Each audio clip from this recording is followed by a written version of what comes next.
Bismillah, walhamdulillah, wa salatu wa salamu ala sayyidina rasulillah wa ala alihi wa sahbihi wa man walah. Chers frères, honorables sœurs, assalamu alaikum wa rahmatullahi wa barakatuh. Nous allons traiter aujourd'hui des finalités physiques du jeûne du mois de Ramadan. Ce jeûne-là, le jeûne du mois de Ramadan, est une obligation divine. Et comme chaque obligation divine, elle est pleine de sagesse et de bonté pour l'être humain.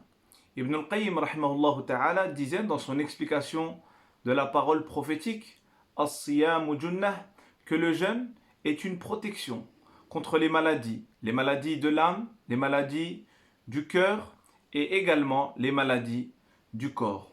Alors nous allons parler aujourd'hui du corps et nous allons en parler au sens propre et non au sens figuré. Pourquoi dis-je cela? Car certains savants vont parler également, en plus du sens propre, ils vont parler également du sens figuré. Certains diront, à titre d'exemple, que comme la zakat purifie la personne de l'avarice, elle purifie ses biens, le jeûne du mois de Ramadan purifie le corps des toxines liées aux péchés qui ont été commis. Et lorsque cela va se faire, la personne pourra espérer de voir ses invocations exaucées. Donc nous parlons du sens propre du corps. Donc nous allons citer quel est le bien physique, physiologique du jeûne du mois de Ramadan. Est-ce que cela a été visé? Est-ce que cela a été voulu par l'islam? Pour cela, nous allons traiter de 3 points. Le premier est l'islam et le corps. Quelle est la conception du corps en islam? Deuxièmement, nous allons expliquer comment le jeûne nous débarrasse des mauvaises choses que notre corps a pu entasser tout au long de l'année. Enfin, pour finir, nous expliquerons que le jeûne du mois de Ramadan est une école où l'on apprend la piété, mais ici où l'on apprend à retrouver de bonnes habitudes afin de permettre à nos corps d'être en bonne santé. Alors, notre premier point, l'islam et le corps. En islam, nous apprenons que l'être humain a une âme pour laquelle il doit fournir des efforts. Il y a ce qu'on appelle at-tazkiyah, l'éducation spirituelle qui fait partie de l'islam. Et notre âme, nous devons l'éduquer. Quant à notre corps, il a également un droit sur nous. Nous devons le préserver et nous ne devons pas le négliger. Il n'existe pas en islam cette idéologie qui consiste à causer du mal à son corps pour se rapprocher de Dieu. Cela n'existe pas en islam. D'ailleurs, le prophète sallallahu alayhi wa sallam, qui est un exemple à suivre, jouissait d'une bonne santé et avait un bon physique. L'imam al-Tirmidhi, rahimahullah, dans son livre Al-Shama'il al-Muhammadiyya, ce savant écrit un livre où il va nous citer et nous décrire les qualités morales et physiques du prophète sallallahu alayhi wa sallam. Et nous comprenons ici l'importance de cet équilibre. Les croyants et les croyantes doivent fournir un effort pour avoir de bonnes qualités morales et ils doivent également prendre soin de leur physique. Le prophète sallallahu alayhi wa sallam a été décrit par certains compagnons, il a été décrit par d'autres personnes, il a été décrit par des hommes, par des femmes. L'une des plus belles descriptions du physique du prophète sallallahu alayhi wa sallam est celle de cette femme, Ma'bad, qui lorsqu'elle va rencontrer le prophète sallallahu alayhi wa sallam n'était pas croyante et elle va faire une très belle description. Elle dira dans celle-ci, entre autres, que le prophète sallallahu alayhi wa sallam était d'une grande beauté et que son visage béni était lumineux sallallahu alayhi wa sallam. Puis elle va dire qu'il n'avait pas de ventre. Ibn Abbas radiyallahu anhuma, lui aussi dans sa description du prophète sallallahu alayhi wa sallam disait que le ventre et la poitrine du prophète sallallahu alayhi wa sallam étaient en harmonie. Je me souviens, l'un des savants, lors de l'une de ses conférences, nous rappelait que le prophète sallallahu alayhi wa sallam, comme nous venons de dire, selon la parole d'Ibn Abbas, le ventre et la poitrine étaient en harmonie, c'est-à-dire qu'il était droit. Il n'avait pas de ventre, que l'on peut observer chez certaines personnes qui font partie des signes de l'obésité, et puis cette obésité qui va engendrer énormément de maladies physiques. En plus d'être un exemple, le prophète sallallahu alayhi wa sallam incitait celles et ceux qui étaient autour de lui de prendre soin de leur corps et de ne pas le négliger et de ne pas lui causer du tort même si cela était lié à l'adoration d'Allah Azza wa Jal. D'ailleurs, en parlant de jeûne, le noble Coran nous apprend que le voyageur et le malade sont, euh, peuvent prendre cette ar-rukhsa, cette loi concessionnelle. Il y a cette facilité. Pour ne pas causer du mal à leur corps, ils peuvent ne pas jeûner durant le voyage, durant la maladie, bien sûr avec certaines conditions déjà expliquées, et ensuite rattraper ce jour de jeûne au cours de l'année. Le prophète sallallahu alayhi wa sallam lui-même, dans le jeûne, va nous apprendre certaines choses pour préserver notre corps. Dans la sunna du prophète sallallahu alayhi wa sallam, il y a le fait de retarder as-sahur. As-sahur, c'est le repas. As-sahur, c'est ce qui est mangé. Et as-suhur, c'est l'action. Ce repas doit être retardé le plus possible. Donc c'est dans la fin de la nuit. Il doit être retardé. Cela fait partie de la sunna du prophète sallallahu alayhi wa sallam. Quant à la rupture du jeûne, le jeûneur doit se hâter de la prendre. Et lorsque le croyant rompt son jeûne, il rompt son jeûne si possible avec des dattes fraîches, sinon quelques gorgées d'eau. Tous ces points de la sunna du prophète sallallahu alayhi wa sallam sont très importants pour que le jeûneur ne cause pas du mal à son corps. En plus de cela, s'ajouteront les prières du tarawih qui, comme beaucoup de médecins l'ont dit, est un moyen, en plus bien sûr d'être une adoration spirituelle, est un moyen exceptionnel pour faciliter la digestion de ce repas qui a été pris après de longues heures de jeûne.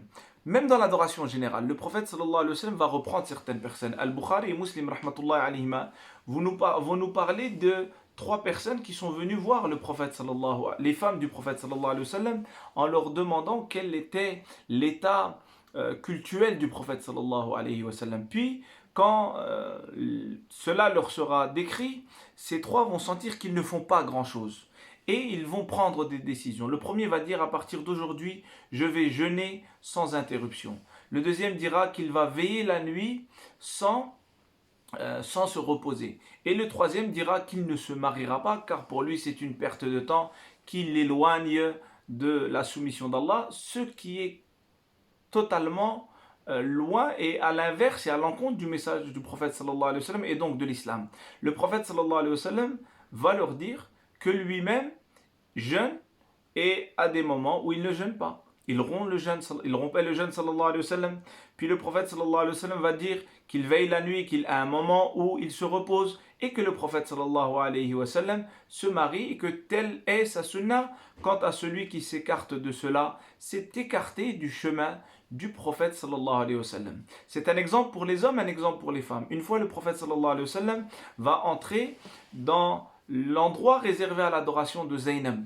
Et il verra que cette femme, radiallahu ta'ala anha, avait accroché des cordes au mur pour s'y attacher quand son corps ne suivait plus.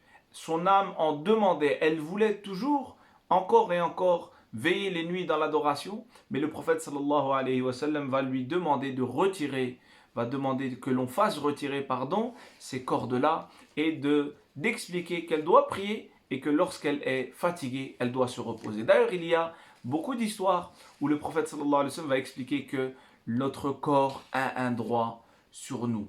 Nous parlons, incha'Allah ta'ala, maintenant du deuxième point. Un point un peu plus médical que je ne vais pas énormément détailler car je ne suis pas médecin, mais je prends avec beaucoup de précision les études de différents médecins, qu'ils soient musulmans ou pas, car nous parlons ici de médecine. Donc quel est le bienfait du jeûne? Le jeûne va nous permettre de nous débarrasser de substances nocives pour notre corps. Cela est traité par les médecins selon différents points.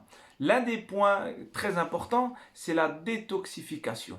Le fait que notre corps, lorsque nous jeûnons, nous permettons à notre corps de rejeter toutes les toxines qui ont été accumulées durant l'année.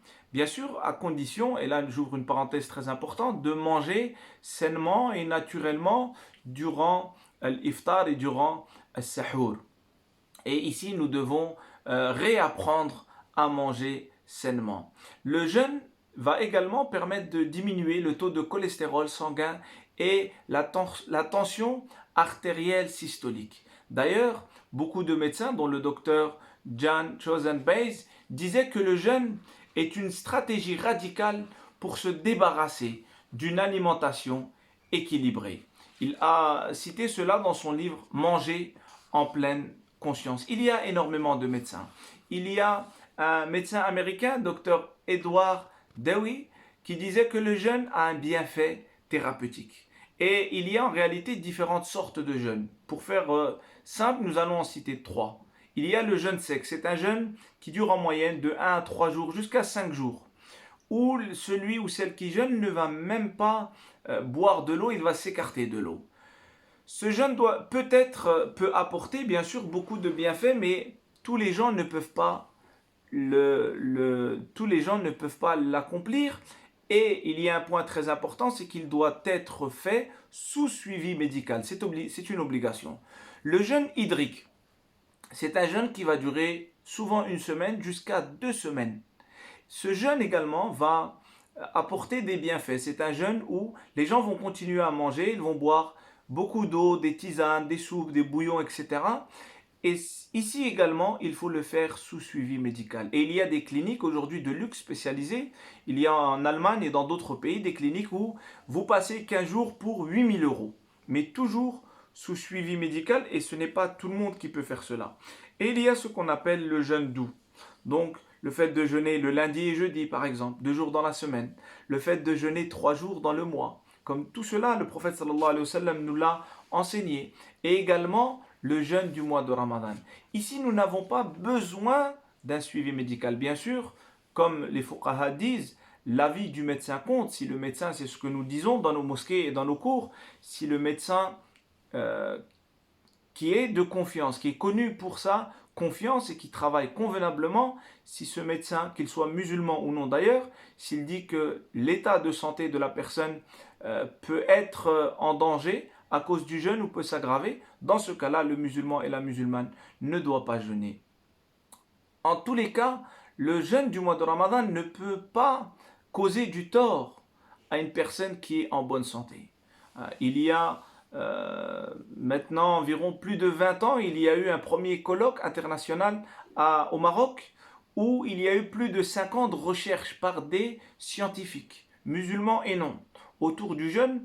Et parmi les conclusions qu'ils ont pu en tirer, c'est que le jeûne ne peut jamais causer du tort à une personne qui est en bonne santé. Au contraire. Donc, nous arrivons au 3e point. Le jeûne du mois de Ramadan est une école. C'est une école où l'on apprend à nous débarrasser des mauvaises habitudes, entre autres alimentaires, et en prendre des jeûnes. Car durant des heures, nous allons nous abstenir, entre autres, de la nourriture et de la boisson. Donc, c'est un stage qui va nous apprendre qu'en réalité, nous pouvons et nous devons nous éloigner de ces mauvaises habitudes alimentaires et que nous devons réapprendre à nous contrôler. D'ailleurs, le prophète sallallahu alayhi wa sallam nous a appris cela il y a 14 siècles dans un hadith rapporté par At-Tirmidhi et authentifié par Al-Albani rahmatullahi alayhima. Le prophète sallallahu alayhi wa sallam va nous dire ce qui signifie en français que jamais un être humain n'a rempli pire récipient que son ventre. Il suffit en réalité au fils d'Adam quelques bouchées pour se nourrir. Mais s'il ne peut s'en contenter, le prophète sallallahu alayhi wa sallam nous dit qu'il réserve alors un tiers de son estomac à sa nourriture, un tiers à sa boisson, et qu'il laisse le dernier tiers pour lui permettre de respirer. À travers ce hadith, le prophète sallallahu alayhi wa sallam nous apprend la manière dont nous devons manger. Il y a différents degrés, comme on dit les savants. Il y a un degré lié à la nécessité absolue, donc quelques bouchées. Puis il y a un niveau nécessaire secondaire. Donc, puis, en réalité, ce deuxième niveau s'arrête à un niveau de complémentarité, où la personne peut prendre plaisir à manger. Mais après cette étape-là, après ce niveau-là, il faut faire très attention, car la personne va se causer à elle-même du tort à son état de santé. Nous terminons par dire que le jeûne nous permet de prendre conscience. Et il est aujourd'hui, plus que jamais à notre époque, très important de contrôler notre état de santé, ce que nous mangeons, ce qu'il y a dans nos assiettes. Certes, il y a énormément de médecins, de spécialistes qui vont parler de cela. Dans beaucoup de pays, il y aura énormément de spots publicitaires et des millions vont servir à cette noble cause. Le jeûne du mois de Ramadan, s'il est fait convenablement, va nous permettre cette réelle prise en conscience quant à l'importance que nous devons accorder à notre santé. Pourquoi? Car notre corps est un dépôt, c'est une amana de la part d'Allah Azza wa Jal. Et nous devons en prendre soin. Nous devons avoir une force physique. Le croyant fort est plus aimé auprès d'Allah Azza wa Jal que le croyant faible. Cela est, comme on dit les ulama, dans tous les domaines. Dans le domaine de la croyance, de la foi, dans le domaine de la science, dans le domaine financier, politique, scientifique et également dans le domaine physique. Et d'ailleurs, en islam, il y a cette importance qui est accordée au corps et au fait de le préserver. Dans le maqasid, dans les 5 grandes finalités, objectifs du droit musulman, il y a le fait de prendre soin de l'aql, de la raison. Et cette raison se trouve dans notre corps. Et notre corps doit être en bonne santé. Nous devons veiller à cela, car c'est grâce à ce corps que nous pourrons accomplir un maximum de bonnes actions. Les bonnes actions vis-à-vis d'Allah, pour pouvoir prier la nuit par exemple, il faut être en bonne santé. Nous voyons lorsque nous allons au Hajj et à la Umrah, je fais toujours cette remarque à mon groupe, qu'il ne faut pas retarder le Hajj et l'Umrah sans excuse valable. Beaucoup de personnes vont y aller en étant malades, en étant à la retraite, et vont se causer du mal et causer du mal aux personnes qui les accompagnent. Et ils ne vont pas vraiment profiter de cette adoration s'ils l'auraient faite alors qu'ils étaient en bonne santé, alors qu'ils étaient jeunes. Et également pour être utiles dans notre société. Le meilleur croyant, la meilleure croyante est celle qui est le plus utile aux autres. Donc d'abord dans la société où nous vivons, puis dans les communes avoisinantes et dans notre pays, dans le monde entier. Pour pouvoir être utile, pour pouvoir aider les pauvres, les nécessiteux, il faut que la force physique le permette. C'est pour cela que l'islam a voulu cela. C'est une des finalités, parmi les finalités du jeûne du mois de Ramadan. Et je vous invite davantage à lire les études des spécialistes, des médecins, femmes et hommes, quant aux bienfaits du jeûne du mois de Ramadan, avec toujours cette phrase que je souligne, à condition que nous jeûnons en respectant ces conseils du prophète sallallahu alayhi wa sallam. Et donc parmi ces conseils il y a le fait de revoir nos tables, notamment à l'heure de l'iftar. Barakallahu fikum, wassalamu alaykum wa rahmatullahi wa barakatuh.